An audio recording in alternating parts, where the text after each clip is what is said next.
We could give the explanation in one line, right? But somehow saying it and feeling it are not the same thing. If you're feeling that love, you wouldn't want anything else. They found this bunch of Jews sitting in a hotel somewhere, conspiring to bring unity to the world. Ooh. That would be a terrible story. How good and how pleasant it is for brothers to dwell together in unity.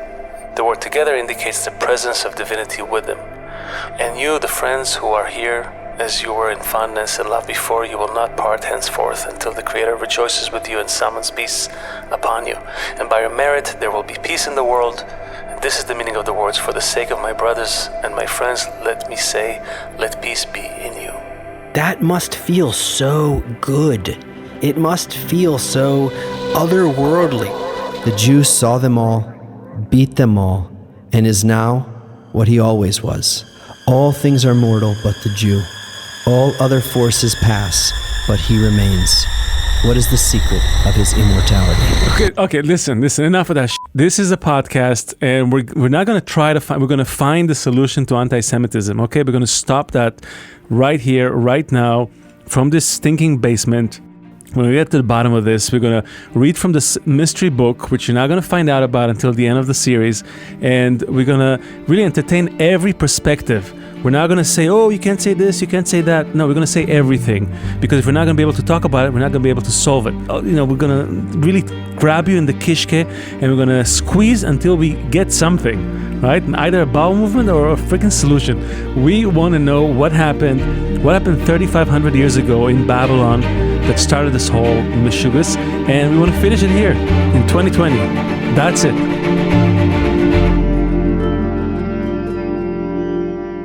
The most vitriolic and anti-Semitic of all conversos was undoubtedly the Grand Inquisitor Thomas de Torquemada. Although matters grew worse for both Jews and conversos as the Inquisition raged throughout Spain, the Jews remained relatively unharmed as long as they stayed within the confines of their living area and did not attempt to mingle with the Christians or the conversos. But in the eyes of Torquemada, the only option to guarantee that the conversos would not become Iranos, meaning crypto-Jews, who pretend to be avid Christians but are secretly practicing Judaism, was complete expulsion of all Jews from Spain and killing the ones who refused to leave. King Ferdinand and Queen Isabella were not wholly convinced that there was no alternative, but Torquemada, being the Queen's confessor for many years, had critical influence on the royal couple.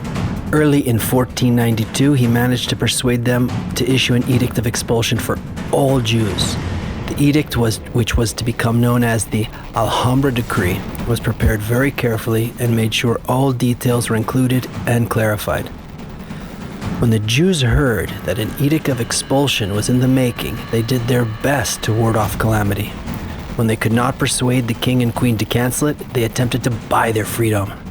There were many versions of the story of how the decision to publish the decree was finally made, but all of them depict the critical influence of Torquemada in the completion of the decree. According to the Jewish Virtual Library, Don Isaac Abarvanel offered Ferdinand and Isabella 600,000 crowns for the revocation of the Edict of Expulsion. As the story goes, Ferdinand hesitated, but was prevented from accepting the offer by Torquemada, the Grand Inquisitor, who dashed into the royal presence, threw a crucifix down before the king and queen, and asked whether, like Judas, they would betray the Lord for money. Professor of history Jacob Rader Marcus came across a more dramatic depiction of the events leading to the announcement of the decree. Though the general outline and the result are the same, in his book, The Jew in the Medieval World, Professor Marcus details the events. He writes that the agreement permitting the Jews to remain in Spain on the payment of a large sum of money was almost completed when it was frustrated by the prior of Santa Cruz, Thomas de Torquemada. Quote, legend relates that Torquemada, prior of the convent of Santa Cruz, writes Marcus, he thundered with a crucifix aloft to the king and queen, Judas Iscariot sold his master for 30 pieces of silver. Your Highness would sell him anew for 30,000? Here he is, pointing to the cross. Take him and barter him away. King Ferdinand was indeed dumbfounded by the zealous speech, which foiled any hesitation he might have had about the implementation of the decree. However, what happened next was even more amazing. Marcus writes that Queen Isabella, who was present in the room when Torquemada stormed in, quote, gave an answer to the representations of Jews, similar to the sayings of King Solomon.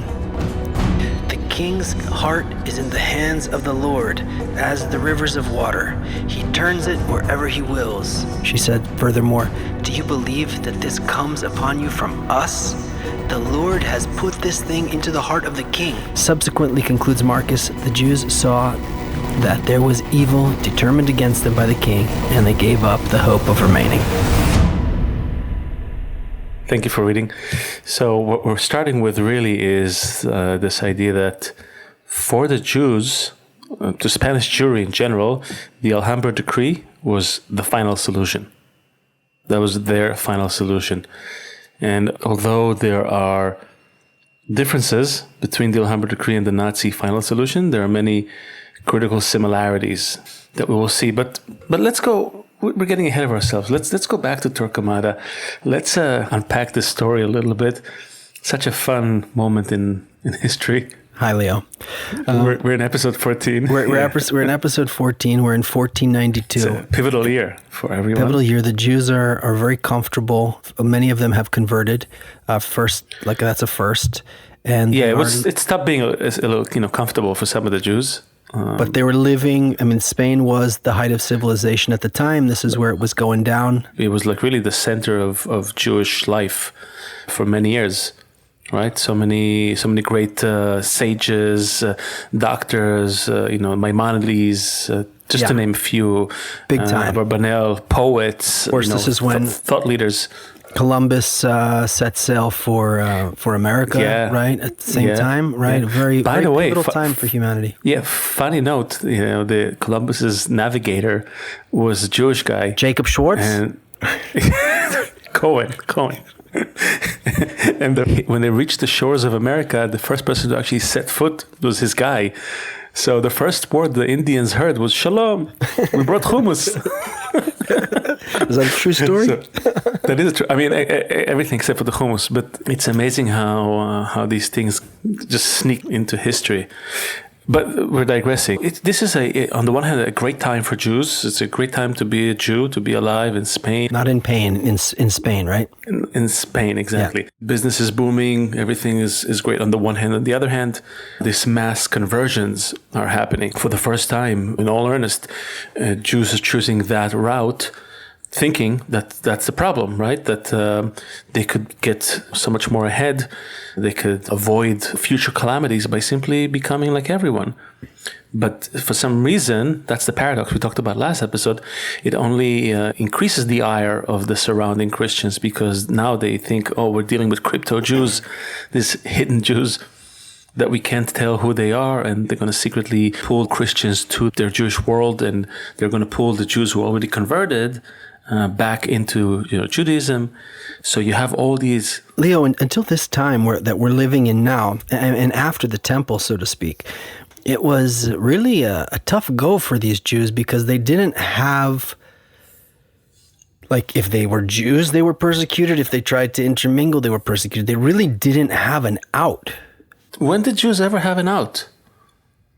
Was there ever an out? There's a hypothesis here that if the Jews unite, right, if they stay ahead, what this thing that we've been seeing happening, this pattern that we've been seeing happening, is every time a civilization is peaking, right? We went through this, I said this like 20 times already, from Babylon to Egypt to Rome to Greece, right? Every time there's the Jews alongside the growing civilization, and if they're not ahead of it, it's uncomfortable, right? They deal with some kind of calamity. So... but they don't have they really don't have a way yet of really doing it even. That's a question. Look, I can't speak for Jews who lived back in Spain. You can't really judge someone until you walk a mile in their shoes. But the hypothesis is that by sticking to the ideal of unity, to the ideal of love, that is the glue, that is that faith, that is the ideology that keeps the Jews safe, secure, beloved, adored, appreciated by their neighbors, all of that. It's when they're trying to sort of move away from that, unwittingly, just trying to be more like everyone else maybe, that's when we get this reaction, this extreme reaction from the surrounding environment. We get that reaction from sometimes our very own people, like we see with those conversos. We read about him in the last episode, and Torquemada is simply he's like the cherry on top, because he comes from a family of conversos, and he himself is the one who basically sealed the deal on the expulsion of the Jews. It seems to me, though, it's like occurring to me as we're going through the story, and we have read the book and talked about it many times, but we always keep saying, like, when they unite, so no enemy can harm them. But as we're going through it, and now that we get to Spain, and it's so clear, and it's actually coming closer to us. I mean, not in our lifetime, but you can almost touch it. I mean, it's getting close, right? It's not some ancient history anymore, and you can almost start to relate to what's going on. I can relate to, growing up in a town with no Jewish people, and you're trying to, what am I? And you're trying to fit in, and you don't want to stand out, and it almost seems like they can't. The Jews as a mass are still in mid-process. Like, they almost couldn't do it yet. Like, I feel like we went through the book so far, saying, like, and look, they didn't do it again. Look, there they go again. They didn't do it again. But it's we love to deliberate. That's what we like to do.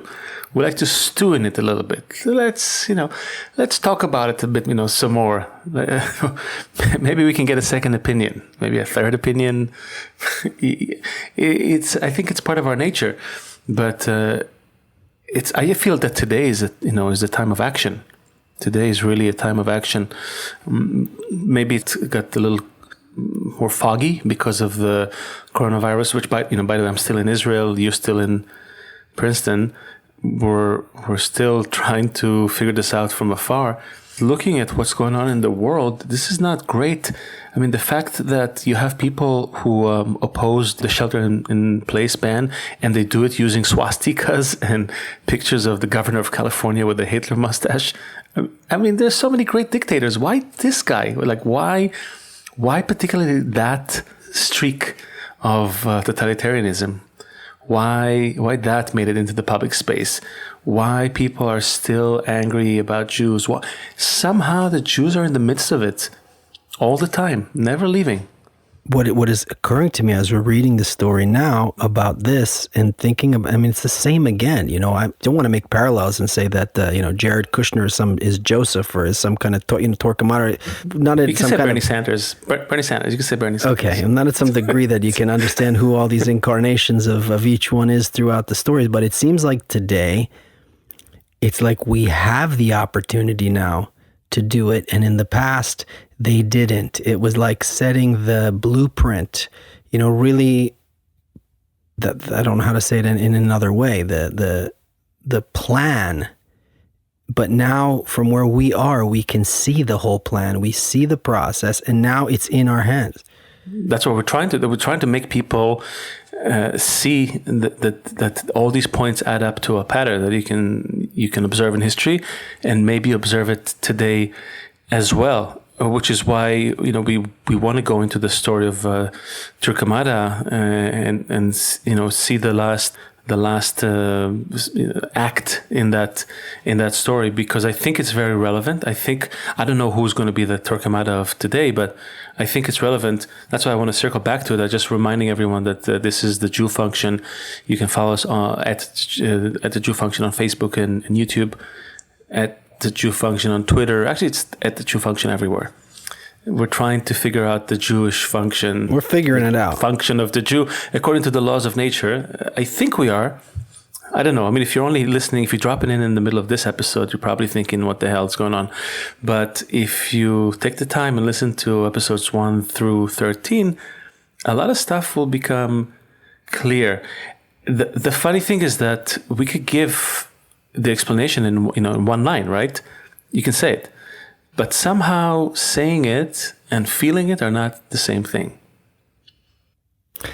Speaking of Jew Function everywhere, I saw on your Twitter page today at the Jew Function that this couple was arrested over the weekend for targeting Jewish men and blaming them for the spread of COVID. Yes. What's what the What? the Orthodox Jews came up with this in their spare time? Yeah, I think we made a little intro for 3 episodes ago about that. It's a natural, irrational reaction to the situation. There's nothing surprising about it. I would be surprised if it didn't happen, to be honest. Which, again, I'm not even talking about the heightened sensitivity everyone is in. Like, everyone is on edge. It's the exposed nerves. You just start a word, start a sentence with the word Jews, and people already are on their hind legs. They're ready to jump. But maybe this half hour is going to be a good opportunity to really just look at it from a historic perspective and see if there's something that we can learn. Torquemada is a great story because it's almost like it's going full circle. You have Jews who are trying to be like everyone else. Then gradually there's the beginning of a movement of conversions. And you have more and more Jews trying to be more like everyone else around them. Yes, it has external manifestations, but it's mostly the departure from the ideal of love and unity that we've been talking about. And it translates to basically being like everyone else. But here's the thing, Leo. If you're feeling that love, you wouldn't want anything else. That's why I feel like they didn't have really an opportunity, because if I, on the one hand, am feeling this sublime love, why would I want to be accepted so I can open some butcher shop down on, Cordoba Street or something like that? I'll tell you why, because it's something that you have to constantly build. Love doesn't just fall on your head from the tree. So it's too much work, you're saying, to sustain the love is too much work. Is that what you're saying, more or less? That's exactly what I'm saying. Okay, but here's the thing. It's work. But here's the thing. If we don't like to work. Hold on. If somebody, I'm trying to think, you can't even use a political person. I don't know. The Queen of England, came. Some person you love. I don't know, not the Queen of England. I'm just using an example. Came. Sure. And you had the opportunity to carry her suitcase for her. If you thought she was so great, right? I don't know who it's going to be for you. Maybe Kim Kardashian. I don't know. Maybe. Sorry. Somebody person thinks is so great, and you get to carry Barbara Streisand. You get to carry the bag for them, right? It's you want to. It's not. That's not considered work. Because I feel them as great. If you're feeling this love and you're like this, we're not talking about love like, oh, I love my kitty cat. We're talking about this thing that the temple in Jerusalem and Moses and Abraham and Moses. We're talking about something serious here. So if you feel but it's unnatural, Seth. It goes against every fiber in our being. We love ourselves. I love myself. You love yourself. This is great. As long as our interests don't conflict, it's fine. We're going to get along.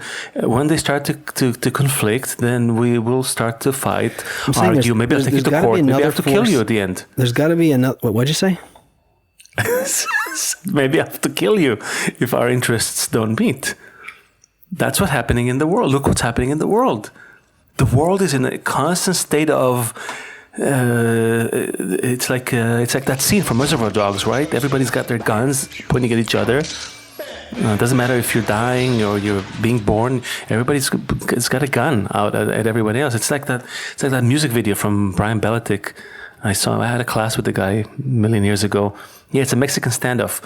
Everyone's carrying a gun. Every guy pointing a gun to everyone. You open your mouth, a gun comes out and points at the person in front of you. That's the feeling everyone is walking around with. I am the most important thing. So, of course, this love thing doesn't exist. You have to work at it. You have to make it.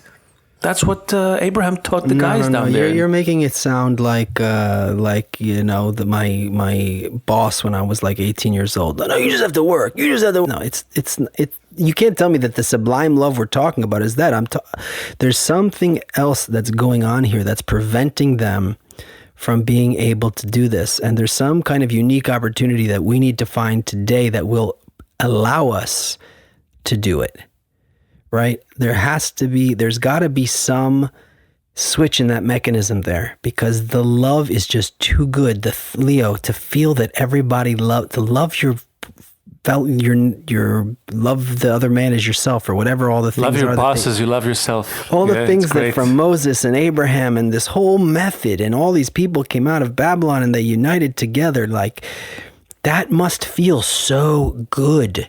It must feel so otherworldly to live as though, like when we read when they came to Jerusalem for the festivals, 3 times a year, and there was music, and everyone had a place to stay, and everyone had something to eat, and everyone had everything. Like, you love that scene. You keep going back. I think we got to find the episode.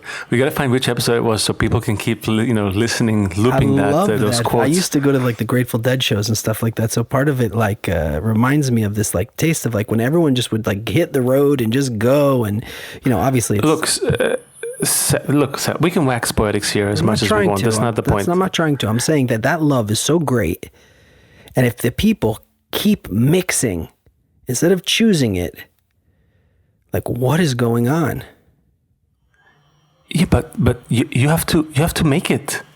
You have to make it. At the end of the day, when Torquemada, when the Queen Ferdinand and King Ferdinand and Queen Isabella are ready to basically let the Jews go, the reaction of the Jews at that place at that time was to try to give him some money. Mm-hmm. They didn't try to give him some love. That's what it came down to. Leo, what does it mean to give them some love? What does it even mean? How would they know what to do? I don't know exactly, but I do know that love is something that you have to build over the opposite of love. Otherwise, it's not love. Otherwise, it's just there's no tension there. You need the tension. You know how it is. It's like everybody knows what makeup sex is.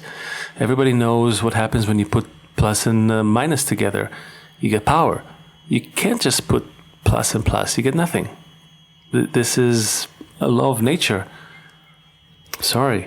Okay, so then every time these big outbreaks happen, it would be then these major minuses. It would be the perfect time for a major plus, and then you could create some real energy. You could really make something happen. I think so. Now is the perfect time. If I read this correctly, when we're reading this chapter about Torquemada, and the king and the queen are ready to sign the decree, and then the Jewish community tries to send them some money, like, look here, keep us, please, here's some money. And the guy, Torquemada, just dashes into the royal room and throwing the crucifix. And is this what you're going to do? Judas sold Jesus for this much money, and you're going to sell him for that much money? I think by that point in time, it was already done. It was sealed. It's like tell me about this Alhambra decree. The system. Well, we'll get there. I'm just saying that the system. I feel like when we're reading this, the system has already reached the breaking point. You know how like when it's. Like when nature puts everyone back in their houses when there's a global pandemic. I'm thinking more like when a couple finally reaches a point where like we can't do this. We have to either get a divorce or the wife stabs the guy in the eye with a pair of scissors or something. It's too much. It's too extreme. The tension is too big. The gap is irreconcilable. You have to separate the parts and then bring them back together. I think that's what's happening, right? If I see the book, we're given a chance to do it. We don't do it. It gets worse and worse and worse. Then boom, breaking point, siege, war, exile. We get another opportunity. Again, we don't do it. Pogroms, conversions, pogroms, expulsion. We get a chance to do it. We don't do it.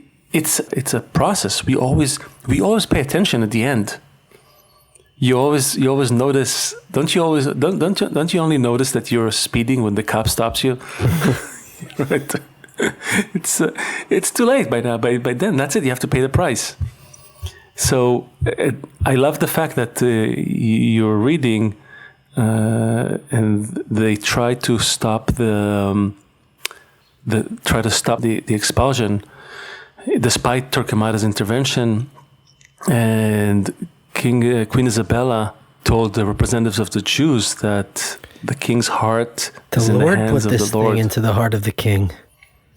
Right? As the river gosh. of water, he turns it wherever he wills. Do you believe that this comes upon you from us? The Lord has put this thing into the heart of the king. So, yeah, you could say, oh, this is just religious mumbo jumbo or whatever you want to say, but this was actually the thing that she felt compelled to say to the representatives of the Jews. Almost, it's those moments where nature's almost like trying to speak to you and like, no, if only I could get aside. There's like this joke about the Jew, right, stranded on the roof of his house when everything was flooded, and he's praying, the Creator, please save me, and a helicopter comes by and they try to lower a rope. He's like, no, the Creator will save me, and then another helicopter comes by. Save me, and the helicopter comes by and they lower another rope, and the guy's like, no, the Creator will save me. Eventually he drowns. Like, what? Like, Creator, why didn't you save me? I kept sending helicopters, you never reach for the rope. So it's the same thing. I think we tend to be blind to what nature is trying to tell us. There's something I see it so clearly. I see it so clearly in people that they're like, it'll never happen here. There's we're too economically strong. We're too, Jews are too close to the president. We have Israel. It'll never happen here. Like, I hear it today. I hear it like as recently as like a week, 2 weeks ago. People cannot like bring themselves to feel this pattern, to see that it was like... Yeah, and then when it happens, it happens so systematically, so methodically. I think about it. I think of that line from the beginning of the episode, that this was the final solution. Just like those, the Nazi laws and everything that ensued, right? That was very meticulous about what Jews can do, what they cannot do, the jobs they can have, who they can marry, right? Those race laws. The same thing, when you read about the Alhambra decree, it's very formal. It's almost like a business statement. It's so the not Alhambra decree was something that Torquemada put into place? No, it's what the king and queen put into place. Decreed, okay. Yeah, it says, Don Ferdinand, maybe we should read it. Don Ferdinand, page 94 in the middle there. Read how it starts. It's very nice. It's very official. It's almost like a wedding invitation. It doesn't sound hateful, but it sounds rather quite pragmatic, more like a legal notice. The included translated excerpts quoted from the meticulous work of Dr. David Raphael convey how banal horror can sometimes sound. It begins very politely. Don Ferdinand and Donna Isabel, by the grace of God, King and Queen of ... naming all the kingdoms over which they ruled. And from there, the decree goes on to name all the people to whom it's meant to be delivered, Count and Countess of Barcelona, okay. And many others. They even address formally Prince Don Juan, our dear and beloved son. And from there, the decree goes on to address nearly every class, title, and occupation in the country. Finally, the edict addresses the Jews directly and in such a practical manner that does not even begin a new sentence.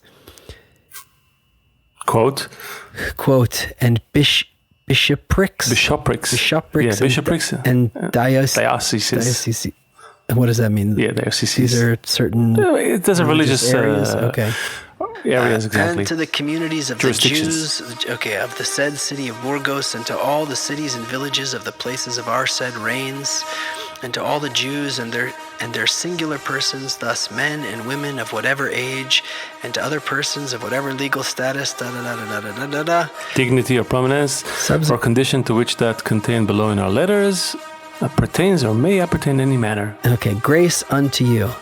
Okay, so they said to every class of people in every place, health and grace unto you. And after the cordial address... So it's addressed to everyone and then addresses the Jews, right? And then they explain the crimes of the Jews.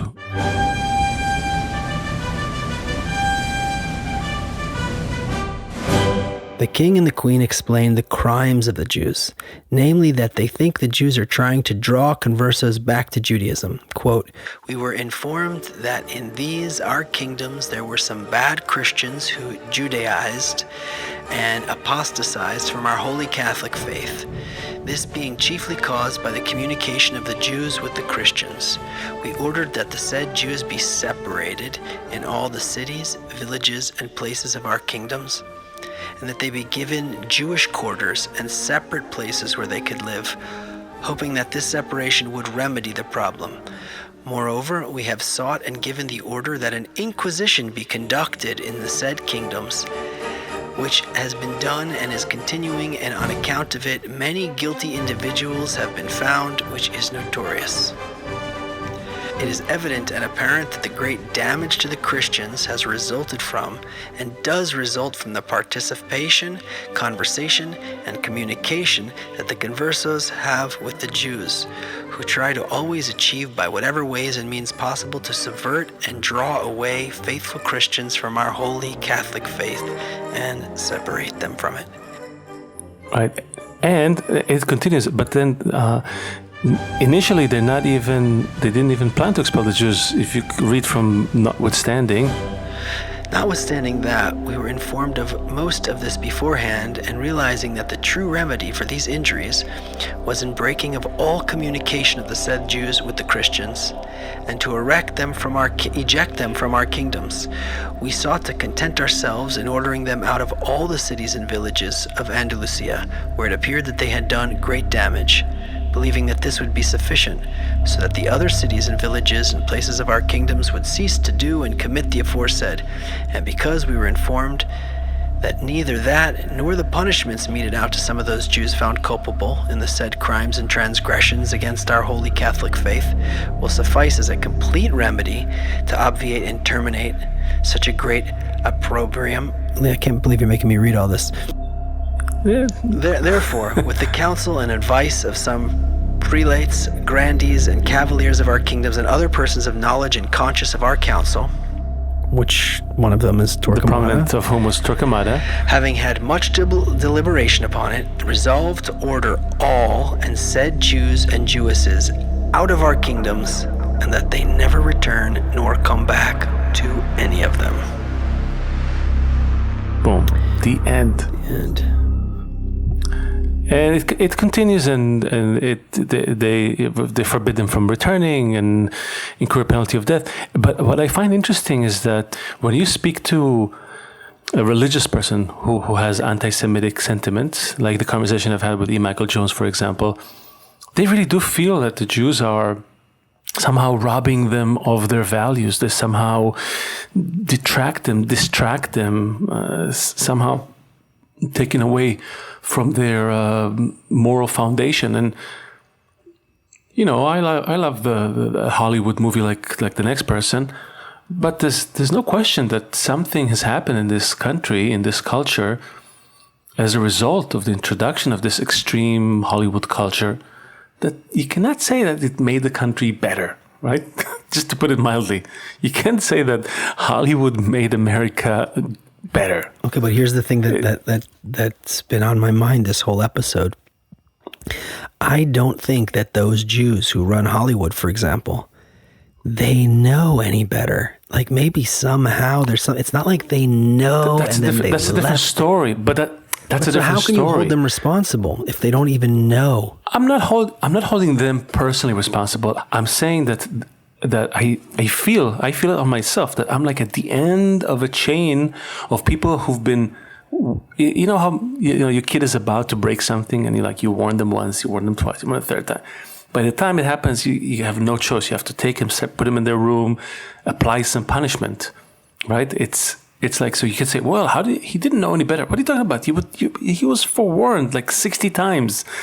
My son just destroyed the vase in this house where we live, and I've seen that vase in my mind breaking, shattering, and so it was just a matter of time. And I guess in that sense, if these Hollywood Jews understood, but which they didn't clearly enough, they didn't have any recollection of the love and the connection. But if they knew about what happened in Spain and what happened in Greece and what happened in Persia and what happened in Rome and then presumably they would have some responsibility and create content to bring to unite people instead of things that divide people. You could say that it didn't have a podcast warning them about the dangers of disunity in the old days. Hopefully they hear this one and start to make They probably content. sent letters, but nobody read them. Right? Hopefully they start to make Did you read that content. letter about unity? Yes. I don't know, Seth. We're trying. We said that we want to uproot this phenomenon, and we're trying, but someone has to listen. Someone has to say, you know what? Yeah, dang it. We're going to try. Let's try. Remember we said, I think a few episodes ago, we said, let's have a year of unity. Not, International Day of Kindness like we have once a year. Let's do it a year of kindness. Let's see how that works. What do you say? Here's an excerpt from page 50 of my book. Never in history have Jews been in a better position to fulfill our role. We are embedded in every corner of American life. We're entrenched in film, music, politics, banking, healthcare, technology, social media, law, medicine, and all of the mediums that determine public discourse and public opinion. Jews can spread a message of love and unity throughout the entire world. Thank you. You see, that's a message I hope some people in power here. They had they wrote the Council of the Elders of Zion 100 and something years ago and spread that, and everybody was like, no, that's insane. Why would Jews sit in secrecy and conspire to take over the world? And I say, well, you already have the means to change the world, so why don't you sit and conspire to do it for the good? For the good. You can actually do it. Right. You can actually do it. I mean, for once, it's like what you said. History. It's what you said earlier about the makeup sex thing. It's like the plus and the minus. It's like everybody thinks you're conspiring. It's like this big giant minus. So bring the big plus. Like conspire for good. Bring the big plus. Yeah. Can you imagine if someone some report. Some article broke that they found this bunch of Jews sitting in a hotel somewhere conspiring to bring unity to the world. Ooh. that would be a terrible story. Sadly, we know that history did not end with the Spanish expulsion, and it was just it was like the first of a 1-2 punch. Why'd you have to bring me back, man? I thought that was it. The end of the podcast, we finished, we completed our job. No, back. We didn't learn again. So where do we go from here?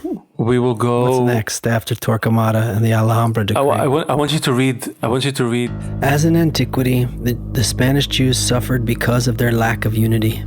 Their attempts to convert inflicted on them the Inquisition, which ended with all Jews and untrustworthy conversos being expelled from Spain or slain. As in antiquity, by the time calamity struck, the level of animosity between Jews and conversos and the mistrust of the Spaniards towards Jews and conversos alike were too intense to overcome. It is hard to place the finger on the point of no return, but beyond a certain level of internal alienation among the Jews, the wheel cannot be turned back. As Gerber woefully notes, unfortunately, the persistent and growing anti-Jewish sentiment across the land could not similarly succeed in melding the Jews into one strong communal organization. Some 450 years later, we will see the same scenario unfolding in Nazi Germany, but with far more tragic consequences than the outcome of the disunity of the Spanish Jewry, and in fact, far worse than anyone could have imagined until it actually happened. That's the problem. When we wake up, it's always a little too late. But to leave the avid listener on a high note, I would like to read a quote from the Book of Zohar. It's a nice one. It kind of says what we were trying to say this whole episode, I think. It's from the portion Achrei Mot, after the death. How good and how pleasant. These are the friends as they sit together inseparably. At first, they seem like people at war, wishing to kill each other. Then they revert back to a state of brotherly love. The Creator, I'm adding here the force of love in the soul, in nature, what does he say about them? How good and how pleasant it is for brothers to dwell together in unity. The word together indicates the presence of divinity with them. And you, the friends who are here, as you were in fondness and love before, you will not part henceforth until the Creator rejoices with you and summons peace upon you. And by your merit there will be peace in the world. And this is the meaning of the words, for the sake of my brothers and my friends, let me say, let peace be in you. So beautiful. I think we're wrapping up here, Seth. I yearn to see you again in the Holy Land of America. Or maybe you will see me here in the Holy Land of Israel. Until then, please follow us, like, share, comment, subscribe to everything, buy our t-shirts, send us money. You can't send us money, but send us good wishes, because I feel like this is an uphill battle and the stakes are getting higher.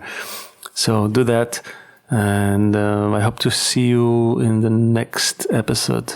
So next week on the Jew Function podcast,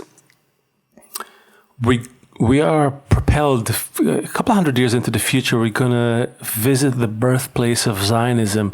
And I think it's going to get very interesting, Seth, because arguably this is one of the sticking points with respect to anti-Semitism today. Like modern day anti-Semitism is mostly rooted in people's minds in Zionism.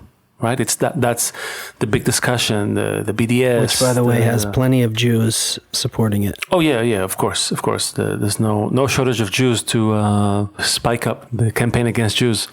But it's going to be interesting, I think, because when you zoom in, like, you can ask yourself, why didn't people change their ways? Right? Why didn't Jews leave Spain on their own? Why didn't they just go back to Israel? Why didn't Jews leave Germany when the Holocaust was approaching? Like, all those questions. So we're going to have some nice... Yeah, that's a quick... Why don't they leave America? You know what I found out, by the way? Today, there's as many Jews in the world as there were in 1925. Number there for you. Close to 15 million. Anyways... We'll get there. Yeah. So I hope people pay attention here, because if they just get a soundbite of you, man. We're not self-hating Jews. We're not trying to stir up anti-Semitism. We're actually trying to solve it. Believe it or not. It's a big problem, okay, and we need time to talk about it. This is not a soundbite solution here. This is openly, right? We need to be able to discuss honestly what's going on, safely, together. And this is not I'll say it again, it's not a soundbite fix here. It's not a one-line thing and then it's over. We really need to understand the exact same patterns repeating over and over again, and how do we break that cycle and rise. Yeah.